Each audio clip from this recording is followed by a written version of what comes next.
Sir என்ன sir அரசியல பயங்கரமா போயிருக்கு. நம்ம தமிழ்நாட்டுல ரொம்ப அடிக்கடி பயங்கர பிளாஸ்டா போயிருக்கு.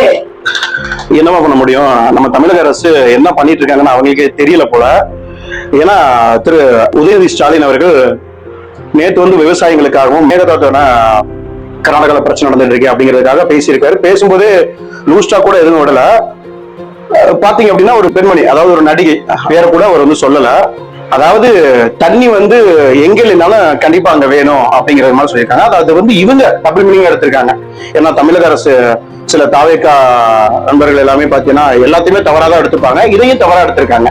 இது வந்து இந்த கூட்டத்தில் இருக்க சில பேர் வந்து பாத்தீங்க அப்படின்னா அந்த நடிகையோட பேரை சொல்லி ஆக்ரோஷம் பண்ணியிருக்காங்க. அதை ரெண்டையுமே மெர்ஜி பண்ணி தமிழக அரசு தப்பா புரிஞ்சுக்கிட்டு அவரை வந்து கைது பண்ற அளவுக்கு போயிருக்காங்க.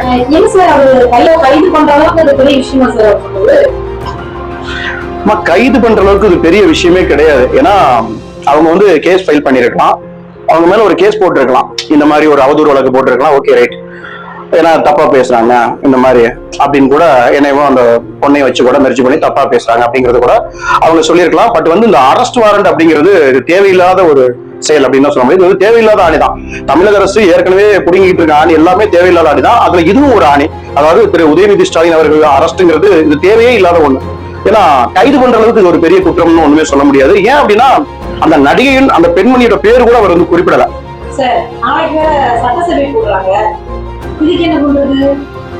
என்ன பண்றதுன்னு தெரியலமா. ஏன்னா நாளைக்கு வந்து சட்டசபை கூட்டத்தொடரு. ஏன் அப்படின்னா நாளைக்கு வந்து பட்ஜெட் தாக்கல் பண்றாங்க, வேளாண்மை வாரியம் பட்ஜெட் தாக்கல் பண்றாங்க.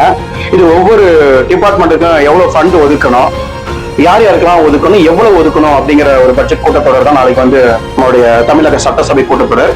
சோ இந்த ஒரு இவ்வளவு பிரச்சனைகளை வச்சுக்கிட்டு தமிழக அரசு வந்து திரு உதயநிதி ஸ்டாலின் அவர்களுடைய கைதுங்கிறது இப்போதைக்கு இது தேவையில்லை அப்படின்னு தான் சொல்ல முடியும். ஏன்னா இன்னைக்கு கொலை, கற்பழிப்பு, பாலியல் வன்கொடுமை, இதே வந்து கர்நாடகா கவர்மெண்ட் வந்து பாத்தீங்கன்னா நமக்கு வந்து மேகதானை கட்டுறதா இருக்கட்டும், நம்ம காவிரி நீர் வந்து நமக்கு தராம அவங்க வந்து நம்மளை வந்து வஞ்சிக்கிறதா இருக்கட்டும், பிரச்சனைகள் நமக்கு வந்து தமிழ்நாட்டுல கிட்டத்தட்ட 1000க்கு மேல இருக்குது. சரி பண்ணோம் அப்படின்னா நமக்கு ஒரு வருஷம் பத்தாது. சோ இவ்வளவு பிரச்சனைகள் இருக்கும்போது இப்போ திரு உதயநிதி ஸ்டாலின் அவருடைய கைதுங்கிறது தேவையில்லாத ஒண்ணு அப்படின்னு தான் நான் நினைக்கிறேன். என்னுடைய கருத்து மட்டும் இல்ல, நிறைய மக்களுடைய கருத்தும் அதுவாதான் இருக்குது. நீங்க சொல்றது கரெக்ட் தான் சார். ஏன்னா மக்கள் பிரச்சனையே இங்க எவ்வளவு இருக்கு, அதெல்லாம் சரி பண்ணலாம். அதெல்லாம் இவ்வளவு இதெல்லாம் இருக்கும்போது இவ்வளவு கைது கொடுக்குறாங்க. அது இந்த நேரத்துல கண்டிப்பாமா, கண்டிப்பா கண்டிப்பா. ஏன்னா இது சொல்றதுக்கு ஒண்ணுமே இல்லமா. ஏன்னா பிரச்சனைகள் நிறைய கிடக்குது. அப்படி இருக்கும்போது ஏன் இந்த மாதிரி எல்லாம் பண்றாங்க அப்படின்னு தெரியல. இன்னொரு விஷயம் பாத்தீங்கன்னா யாராவது வந்து ஒரு கருத்து தெரிவிச்சாங்க அப்படின்னா சோசியல் மீடியாவா இருக்கட்டும் இல்ல லைவா இருக்கட்டும், யாராவது ஒரு ஆளுங்கட்சியை பத்தி தமிழக அரசை பத்தி ஏதாவது ஒரு கருத்து தெரிவிச்சாங்க அப்படின்னா உடனே அவங்க மேல எடுக்கிற ரியாக்ஷன் ஆக்ஷன் பாத்தீங்க அப்படின்னா கைது. கைதுங்கிறது இதுக்கு வந்து ஒரு தீர்வு இல்லமா. ஏன்னா ஒரு விஷயத்தை கேள்வி கேட்கும் போது அதுக்கு சரியான பதில் சொல்லணும், ஒரு தமிழக அரசோட கடமை. ஓகேவா? கேள்வி கேட்டா பதில் சொல்லணும், அதுவும் சரியா பதில் சொல்லணும்.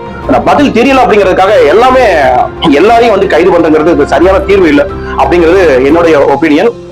சோ பார்க்கலாம். ஓகே நண்பர்களே, இந்த வீடியோவை பற்றிய கருத்துக்களை கமெண்ட் பாக்ஸ்ல சொல்லுங்க. நம்ம சேனலுக்கு நீங்க புதுசு அப்படின்னா இந்த சேனலை சப்ஸ்கிரைப் பண்ணுங்க. இந்த வீடியோ பிடிச்சிருந்துச்சுன்னா லைக் பண்ணுங்க, ஷேர் பண்ணுங்க. தேங்க்யூ. மீண்டும் அடுத்த வீடியோவில் நாம் சந்திப்போம்.